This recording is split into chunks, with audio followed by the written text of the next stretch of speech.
Good morning class. Last day हमने treatment पढ़ा था जनरल रिजर्व का, यानी कि जो एक्यूमुलेटिव रिजर्व्स होते हैं उनका, और साथ ही साथ वर्कमैन कंपनसेशन का क्या कैसे ट्रीटमेंट करते हैं, क्या जर्नल एंट्रियाँ करते हैं। और आज हम देखते हैं, क्वेश्चन भी हमने कल 2 सॉल्व किए थे। आज हम देखते हैं एक नेक्स्ट टॉपिक है इन्वेस्टमेंट फ्लक्चुएटिंग रिजर्व्स। ये देखिए, ये टॉपिक बहुत इंपॉर्टेंट है।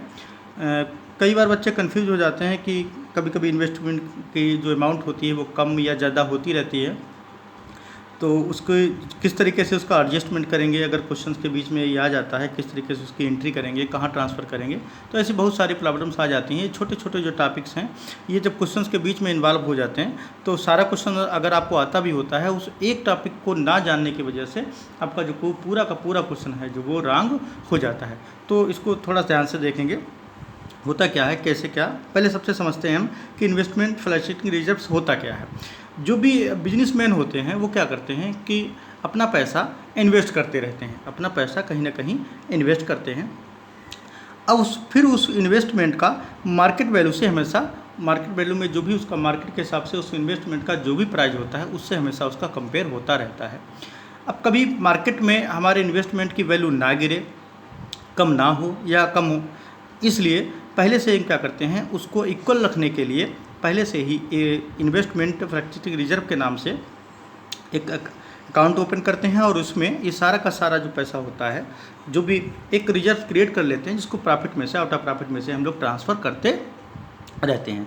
और उस रिजर्व का यूज़ तब किया जाता है जब मार्केट वैल्यू इन्वेस्टमेंट की गिर जाती है, कम हो जाती है, तब हम उस पैसे का यूज़, यानी कि उस रिजर्व का, इन्वेस्टमेंट फ्लक्चुएटिंग रिजर्व का यूज़ करते हैं। अब कौन कौन से केस हो सकते हैं, कितनी कंडीशंस हो सकती हैं जिसमें आपका किस किस तरीके से इन्वेस्टमेंट फ्लक्चुएटिंग रिजर्व का आपको सॉल्व करना है या जर्नल एंट्रियाँ करनी है, या किस तरीके से उसका ट्रीटमेंट करना है, कैसे एडजस्ट करना है, ये सारी चीज़ें इसमें हम आज बताएंगे 1 बाय 1 केस। अब सबसे पहले देखते हैं, इसकी थ्योरी देख लेते हैं। This reserves is created out of profits firm to meet the fall in the market value of the investment. यानी कि ये रिजर्व जो है आउट ऑफ प्रॉफिट में से, जैसा कि अभी हमने बताया, क्रिएट किया जाता है, बनाया जाता है। और किस लिए बनाया जाता है, मार्केट में जो इन्वेस्टमेंट की वैल्यू है वो ना गिरे। At the time of admission of a partner this reserve is treats as follow. अब जब एडमिशन होता है पार्टनर्स का, तब इस रिजर्व को हम कैसे ट्रीट करते हैं वो इसमें देखेंगे। अब पहली कंडीशन है इसमें, when the book value of market value of investment is same. Suppose करिए आपका 5 लाख इन्वेस्टमेंट था और 5 लाख ही मार्केट वैल्यू है, तब क्या एंट्री होती है, investment fluctuating reserve account debit to partners capital account. यानी कि जो भी हमारा रिजर्व्स है अब हमारा बच जाता है, क्योंकि कोई भी पैसा उस इन्वेस्टमेंट में हमारा इन्वेस्ट नहीं होता है रिजर्व का, क्योंकि जितनी इन्वेस्ट कर रखा है उतनी ही मार्केट वैल्यू है। तो ऐसी सिचुएशंस में हम क्या करते हैं, in such a case the entry in entire amount, मतलब सारी amount investment fluctuating reserve is transfer to the capital account of old partners. ध्यान रखेंगे, ओल्ड पार्टनर्स के कैपिटल अकाउंट में, और ओल्ड प्रॉफिट शेयरिंग रेशियो में ही हम क्या करेंगे, ट्रांसफ़र कर देंगे। द एंट्री इज क्या हो जाएगी, the investment fluctuating reserve account debit to partners capital account. इसको आप बुक से भी पढ़ सकते हैं, एक्सप्लेन हम कर दे रहे हैं, इसको समझा देते हैं, एक बार आप इसको पढ़ लें, नोट्स भी इसके बना लें। ओके। सेकेंड कंडीशन है, when market value of investment is less than the book value. अगर लेस है, कम हो जाती है, तो ऐसी सिचुएशंस में हम क्या करते हैं, जितनी भी कम होती है तो हम क्या करते हैं, in such case the accounting treatment depends on the quantum of decreasement, कि कितना हमारा डिक्रीजमेंट हुआ है। सपोज करिए हमारे पास में रिजर्व है 30,000, डिक्रीजमेंट हमारा हो गया है 15,000, तो अभी भी हमारे पास में 15,000 रिजर्व का बचता है। तो क्या करेंगे, देखिए, fall in the value of is less than the investment fluctuating reserve. जब लेस हो जाती है तो हम क्या करते हैं, सेकंड में कुछ 2-3 एंट्रियाँ हैं अलग अलग तरीके से। तो क्या करेंगे, fluctuating investment fluctuating reserve account debit up to investment में बुक वैल्यू कितनी है उसमें से मार्केट वैल्यू लेस कर देंगे, जो भी जो डिफरेंस आएगा उसको हम लिख देंगे। अभी एक एग्जाम्पल समझाएंगे तो और ज़्यादा क्लियर हो जाएगा। और बाकी का जो बचेगा, जैसे हमने अभी कहा था 15,000 बचा, वो to partners capital account, old ratio में पार्टनर्स कैपिटल अकाउंट में ट्रांसफ़र कर देते हैं। अगर आपका fall in the value of is equal of investment, तो अगर इक्वल है तो वही एंट्री हो जाएगी, अगर बराबर है यानी कि कुछ भी आपके पास में वो नहीं है तो सेम वही एंट्री हो जाएगी, investment fluctuating reserve account debit to investment, यानी कि सारा का सारा पैसा जो है उसमें चला जाएगा, यानी जितना रिजर्व है उतना ही अगर फॉल डाउन होता है तो, जैसे 30,000 रिजर्व था 30,000 ही कम हो जाता है तो। Fall in the value of is more than the investment, अगर ज़्यादा है, अगर सपोज करिए ज़्यादा है तो ऐसी कंडीशंस में हम क्या करते हैं, जितना ज़्यादा है पहले तो इन्वेस्टमेंट वाली अमाउंट ले लेंगे, फिर जितना ज़्यादा है उसको रिवोल्यूशन अकाउंट में ट्रांसफ़र कर देंगे, क्योंकि रिवोल्यूशन अकाउंट में ट्रांसफ़र करने का मीन्स होता है कि हम इसको पार्टनर से बाद में लेंगे टू इन्वेस्टमेंट अकाउंट और इन्वेस्टमेंट को इक्वल कर देंगे। When the market value of investment is more than the book value, अगर ज़्यादा हो जाती है मार्केट वैल्यू इन्वेस्टमेंट की, इस केस में हम क्या करते हैं, जो भी इन्वेस्टमेंट है, सपोज कर investment fluctuating reserve account debit to partners capital account, same पहली एंट्री जैसे करते थे वैसे ही कर देंगे ओल्ड रेशियो से, और जो increase in the value of investment जो ज़्यादा है उसको हम डेबिट कर देंगे इन्वेस्टमेंट अकाउंट में एंड क्रेडिट कर देंगे रिवोल्यूशन अकाउंट में, investment account debit to revolution account. और फिर इस रिवोल्यूशन से हम क्या करेंगे, पार्टनर्स के ओल्ड रेशियो में उसके कैपिटल अकाउंट में भी ट्रांसफ़र कर देते हैं, जिसके लिए हमारी एंट्री हो जाती है, देख लेंगे, revaluation account debit to partners capital account. अब देखिए एंट्रियों को आपको लर्न करना है, एक कुछ एग्जाम्पल्स को हम देख देते हैं, एक ही एग्जाम्पल है इसका, एक ही क्वेश्चन है, बाद में छोटे छोटे पार्ट हैं, हम इसको आपको एक्सप्लेन कर दे रहे हैं, आप क्वेश्चन अपने आप करेंगे, बहुत ही सिंपल है, सेम एंट्रियाँ होनी है, सेम एग्जाम्पल की तरह क्वेश्चन है, कुछ केवल और केवल अमाउंट में चेंज है, और अमाउंट में चेंज होने से क्वेश्चन चेंज नहीं होता, एंट्रियाँ सेम रहेंगी, सेम मेथड रहेगा, कोई प्रॉब्लम नहीं आएगी, आप एक बार देख लीजिए। जैसे ए B and C sharing profit and loss in the ratio 3:2:1 decided to admit D 1/5 shares with the effect from 1st April 2017। ABCD ये तीन पार्टनर्स हैं, ये अपना रेशियो 3:2 और 1 में डिवाइड करते हैं प्रॉफिट और लॉस को, इन्होंने D को एडमिट कर लिया है 1 April 2017 and extract their balance sheet as at 31 March 2017। Liability कितनी है, लायबिलिटी में यानी कि इन्वेस्टमेंट का रिजर्व कितना दे रखा है 30,000, ओके ध्यान से देखेंगे 30,000, और इन्वेस्टमेंट कितना हमारा से 60 में 5 लाख रुपीज़ का। अब देखते हैं इस 5 लाख इन्वेस्टमेंट में डिक्रीजमेंट होता है या इंक्रीजमेंट होता है। कंडीशन देखिए, पहला केस है if there is no other information, यानी कि कोई इन्फॉर्मेशन नहीं है तो क्या एंट्री हो जाएगी, वही investment fluctuating reserve account debit, मतलब सारा का सारा इन्वेस्टमेंट 30,000 हमारा बच जाएगा, ये मान लेंगे कि कोई भी फॉल डाउन नहीं हुआ है और हम सारा का सारा पैसा जो है वो ट्रांसफ़र कर देंगे ओल्ड पार्टनर्स के कैपिटल अकाउंट में। इसके बाद अगर सेकंड कहती if the market value of investment 5 lakh, तो देखिए पहली कंडीशन दूसरी कंडीशन लगभग सेम है, कोई इन्फॉर्मेशन नहीं है तो हम ये मान लेते हैं कि सेम है, और दूसरे में सेम कह रखा है 5 लाख का आपका इन्वेस्टमेंट है, मार्केट वैल्यू 5 लाख का ही आपकी उसकी कॉस्ट है, तो दोनों ये अमाउंट सेम हो जाती हैं, तो भी वही सेम एंट्री हो जाएगी, इसलिए इन्होंने ब्रैकेट में लिख रखा है सेम एंट्री। सेम एंट्री का मतलब वही investment fluctuating reserve account debit to A's capital to B's capital to C's capital account, और वही सेम अमाउंट आप देंगे, जैसे डिवाइड की वैसे सेम डिवाइड कर देंगे उनके ओल्ड रेशियो में, यानी कि 3, 2 और 1 में, ओके।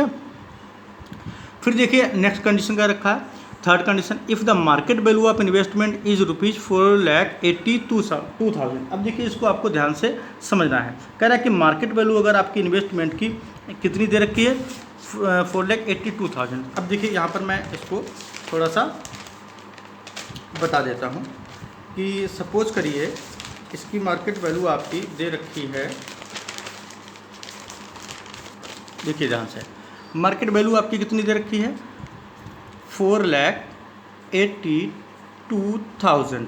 अब आपका जो इन्वेस्टमेंट है उसकी कॉस्ट कितनी है 5 लाख। हम अगर इसमें से लेस कर देंगे, जैसा कि अभी ब्रैकेट में इंटरव्यू में लिखा था, ये आप देख सकते हैं यहाँ पर, ठीक है, तो कितना आपका बैलेंस आ जाएगा, यानी कि 18,000 जो है इसकी मार्केट वैल्यू कास्ट से इसकी मार्केट वैल्यू गिर गई है, 18,000 रुपये हमारे गिर गए।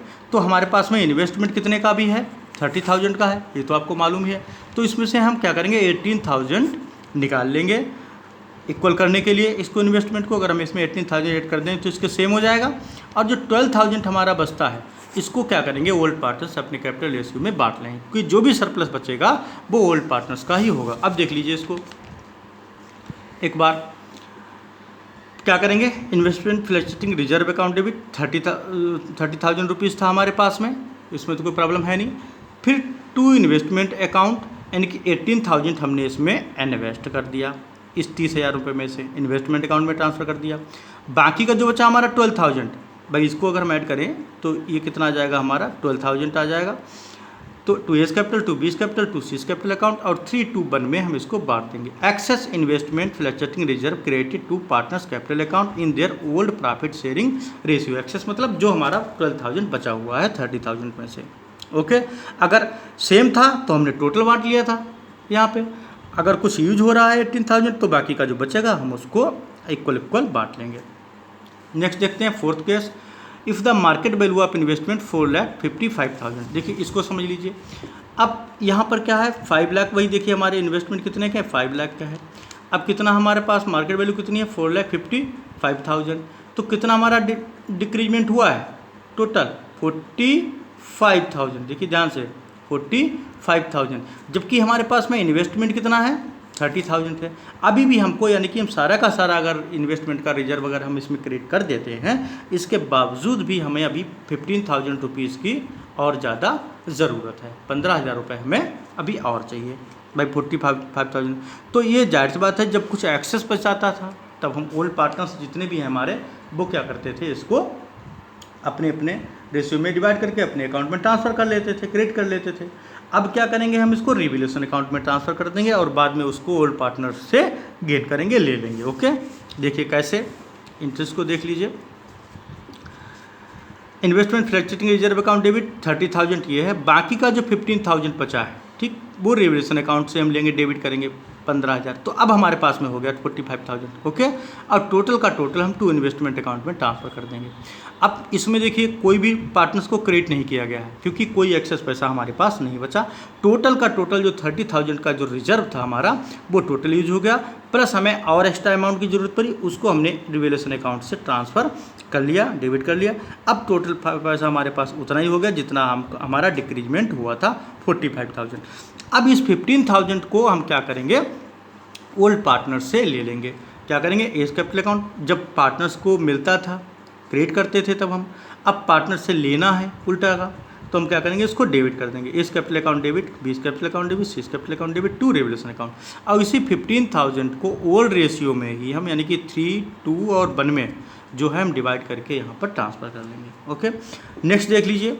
If the market value of investment कितनी है 5,24,000। इसको भी देख लीजिए ध्यान से। हमारा जो इन्वेस्टमेंट है वो कितने का है 5 लाख है। ओके, मार्केट वैल्यू हमारी कितनी है देख लीजिएगा 5,24,000 हो गई। तो इसका मतलब क्या हुआ, 24,000 का इंक्रीजमेंट हो गया, यानी कि हमारी मार्केट में जो वैल्यू है इन्वेस्टमेंट की वो इंक्रीज हो गई। अभी तक क्या था, अभी या तो सेम थी या डिक्रीजमेंट हो रहा था, लेकिन अब क्या हो गई, हमारी इंक्रीज हो गई। तब हम क्या करेंगे, देख लीजिए ध्यान से। टोटल जो हमारा इन्वेस्टमेंट था वो तो हम पहले सबसे बांट लेंगे, क्योंकि हमारे पास सारा का सारा जो 30,000 जो हमारा इन्वेस्टमेंट था वो टोटल हमारा बच गया, क्योंकि कोई भी पैसा जो है वो हमारा इन्वेस्टमेंट में ट्रांसफ़र नहीं हुआ, क्योंकि पहले से मार्केट में हमारे इन्वेस्टमेंट की जो वैल्यू है इंक्रीज हो रखी है 24,000 रुपीज़ से, क्योंकि 5 लाख के थे और 5,24,000 हो गई है लास्ट केस में। तो पहले तो जो 30,000 था इसको टोटल का टोटल क्या करेंगे, ट्रांसफ़र कर लेंगे। इसके बाद क्या करेंगे, investment account debit to revaluation account, जो एक्सेस पैसा था जो हमारा एक तरीके से प्रॉफिट हो गया, value of investment bought up to market value से जो भी था उसको पहले अगर रिवैल्यूएशन अकाउंट से कुछ निकालना होता है तो हम इसको डेबिट करते हैं, और जब रिवैल्यूएशन अकाउंट में देते हैं तो उसका मतलब ये जो भी रिवैल्यूएशन अकाउंट में ट्रांसफ़र होगा वो पैसा आप किसको मिलेगा, पार्टनर्स को मिल जाएगा। तो investment account debit to revaluation account में जो एक्सेस था वो हमने रिवैल्यूएशन अकाउंट में ट्रांसफ़र कर दिया। अब उस रिवैल्यूएशन अकाउंट से अभी तक क्या हुआ था, देखिए जब पार्टनर से लिया गया था पैसा तो रिवैल्यूएशन अकाउंट को क्रिएट किया गया था इस एंट्री में, देख लीजिए जब आपका 15,000 कम पड़ा था। ओके, 15,000 जो कम पड़ा था वो हमने लिया था तब क्रिएट किया गया था। अब हमारा 24,000 जो है वो एक्सेस है, तो ऐसी कंडीशन में हम क्या करेंगे, revaluation account debit to A's capital, to B's capital, to C's capital, वो 24,000 वो भी यही ओल्ड पार्टनर्स ले लेंगे। ध्यान रखेंगे आप, ओल्ड पार्टनर से लेंगे सेम उसी तरीके से जैसे कि वो 30,000 आपने ले लिया। वो रिजर्व का था, इन्वेस्टमेंट फ्लैक्चुएशन रिजर्व का, तो उसके नाम से हमने ले लिया। ये हमारा जो था एक्सेस पैसा था जो पहले रिवोल्यूशन अकाउंट में ट्रांसफ़र कर दिया, फिर इसके बाद में ओल्ड पार्ट के अकाउंट में हमने ट्रांसफ़र कर दिया। अब देखिए सेम ऐसा ही आपका एक क्वेश्चन है, मैं आपको ये बता दूं, इसको आपको करना है अपने आप, और इसको हर हाल में आपको भेजना, नहीं तो हम नेक्स्ट वीडियो आपको सेंड नहीं करेंगे। ध्यान रखिएगा इस बात को। ए एंड बी जो आपका पहला रिजर्व है 3:2 रेशियो में डिवाइड करते हैं। सी को इन्होंने एडमिट कर लिया 1/3 शेयर्स के लिए, और इनके पास में इन्वेस्टमेंट फ्लैक्चुएशन रिजर्व कितना है 40,000 है। कुछ एग्जाम्पल में कितना था 30,000 था। इन्वेस्टमेंट इसमें कितना है 3 लाख है, उसमें कितना था 5 लाख था। बस अमाउंट चेंज है, बाकी केस आपके सेम है। इन्वेस्टमेंट इतना है तो क्या करेंगे, इतना है तो क्या करेंगे, इतना है तो क्या, सेम है, कोई प्रॉब्लम नहीं है। ठीक, यानी कि 10,000 कम हुआ तो इसमें से निकाल लेंगे 30,000 ले लेंगे, 2,40,000 है तो हम इसका डिफरेंस निकाल लेंगे। सेम उसी तरीके से ये इक्वल है, इक्वल में आप जानते हैं हम टोटल का टोटल 40,000 ट्रांसफ़र कर देंगे। ये एक्सेस है, इसमें 25,000 एक्सेस हो जाएगा जब आप दोनों का कंपेयर करेंगे, क्योंकि 3 लाख माइनस 3,25,000 ओके, उसमें 24,000 एक्सेस होता था। तो देखिए केवल मनी चेंज है, अमाउंट चेंज है, बाकी कंडीशन सेम है, ऊपर नीचे हो सकती हैं लेकिन सेम है। एक बार जनरल एंट्री को पढ़िएगा और इस क्वेश्चन को आप लोग अपने आप करेंगे, इसमें कोई प्रॉब्लम नहीं है। कल हम नेक्स्ट क्वेश्चन आपको जो भी होगा वो हम आपको कराएंगे। Thank you.